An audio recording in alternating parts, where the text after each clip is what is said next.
Құрметті оқырман, сіздердің назарларыңызға мемлекеттік қоғам қайраткері Торғай өңірін түлету үшін бар күшін жігерін, білімі мен біліктігін жұмсаған Жақан Қосабаевтың 80 жылдығына арнаған болмысы бөлік тұлға атты тұлғатану айдарын ұсынамыз. Ол 1941 жылы 12 қаңтар Жангелді ауданы Октябрь ұжымшарында дүниеге келді. Әкесі Қосабай ұлы отан соғысының қан майданына аттанғанда Жақан енді ғана қас тұрған бүлдіршін еді. Анасы Сәлима 4 жастағы қызы Ғазипамен 1,5 жастағы Жақанның бауырына басып қала берген.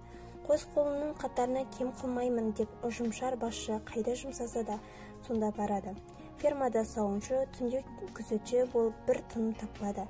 Әкесі соғыстан оралмады. Қара қағазды қолына алған ана тас үйіне бекініп қайрат танытты. Ана жүзіндегі мұңды көріп балалар ерте есейді. Ғазипа бастауыш сыныптан кейін анасына көмектеспек болып жұмысқа жегілді. Жақан оқыды. Анасы атадан қалған жалғыз тұяқ ұлын Октябрь ұжымшарындағы бастауыш көрші колхозындағы орталау Торғайдағы Ыбырай Алтынсарин атындағы орта мектепте оқыды. 1959 жылы орта мектеп бітірген Жақан тракторшылық мамандық алып 1 жыл бойы елдің жұмысын еңсерді.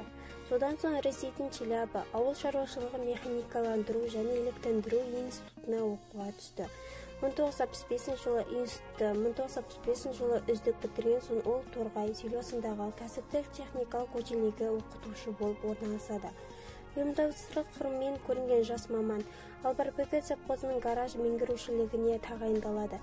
1 жылдан кейін ол бас инженерлікке көтеріледі.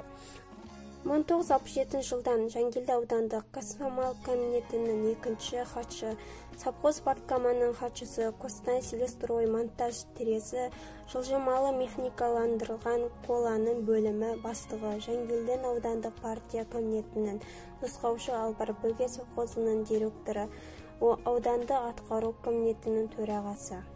1985-1987 жылдар Торғай облыстық жергілікті өнеркәсіп басқармасының бастығы, ал 1987 жылы Жангелді аудандық партия комитетінің 1-ші хатшысы болып сайланады. Жауапты қызметкерді іскер ұйымдастырушы, білікті маман ретінде танылған Жақан Қосабаев өзінің кіндік қамын тамған туған елдің экономикасына, әсіресе оның әлеуметтік мәселелеріне өте жауапкершілікпен көңіл аударды. Шындығын айтсақ, елдің тумасын өз басқарған жылдары ол аудан орталығы Торғай селосы ерекше назар аударды. 100-ге тарта жаңа үйлер салынды. 6 көше толық асфальтталды. Облыс және республикада бұрын сонда болмаған 5 мұражай ашылды. Жаңа мәдениет үй, бірнеше әлеуметтік нысандар пайдалануға берілді. Электр желілер тартылды. Торғай мәдениетінің дамуына жаңа серпіліс туды. Қазір сол бір жылдары төсеген тас жолдары тек ізі ғана қалды. Аудан халқы Жақан Қосабаевтың өз басшылық жасаған жылдардағы сіңірген аса зор еңбегін өте ризашылықпен еске алды.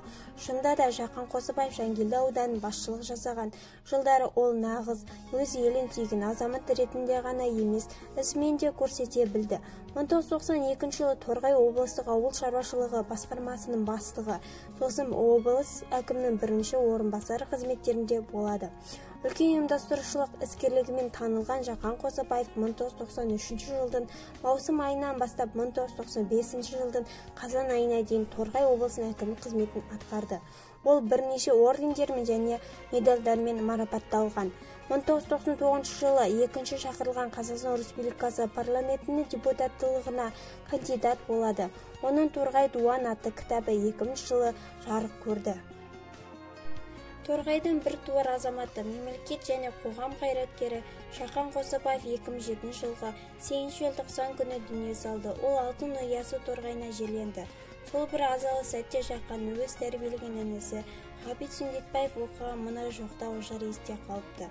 Қосылған биік төбе тау сілімі, көмкіреген табиғаттың боз кілемі. Мәңгілік тыныштықты табу үшін таңдаған Жақан аға бұл төбені.